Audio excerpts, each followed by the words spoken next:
Sterile processing, or SP, is the infection prevention hub of an operating room and in many cases the entire hospital, though it is not commonly recognized for its importance. It is within this department that reusable surgical instrumentation is reprocessed and sterilized for future surgeries. Surgical cases are received on the dirty elevator, a secure and restricted route for all used instrumentation, and washed by hand. Then it is processed through an ultrasonic device utilizing cavitation to assist in dislodging debris, and finally through a mechanical washer for a thorough wash and thermal disinfection.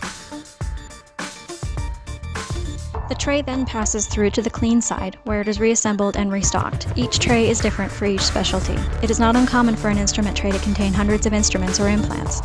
Every piece is tracked and inspected before being completed with an internal indicator. It is then placed inside a rigid container with filters or wrapped in a specific wrapping material. Both will control airflow to maintain sterility. Then it is locked or sealed with color-changing tape or locking mechanism that provides a visual assurance that sterile conditions were met.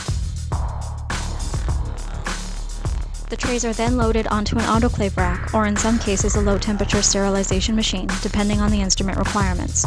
Each load is further documented on a load list and validated by a biological indicator or challenge pack, designed to test the efficacy of the autoclave that contains live bacterial cultures. Each vial is incubated to verify bacterial death. Once cooled, trays are stored in an air pressure and temperature-controlled environment. Thousands of trays from numerous specialties per month can be processed depending on the size of the facility. On average, SP employees must know and recognize thousands of complex instruments per specialty, as well as proper sterilization requirements for each. In the event of an infection, each tray can be tracked back to the beginning of the process.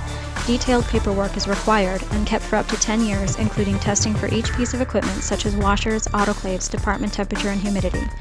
Every action performed in SP is or should be dictated by numerous governing bodies of recommended practices such as AMI, AORN, ISHM, and the Joint Commission.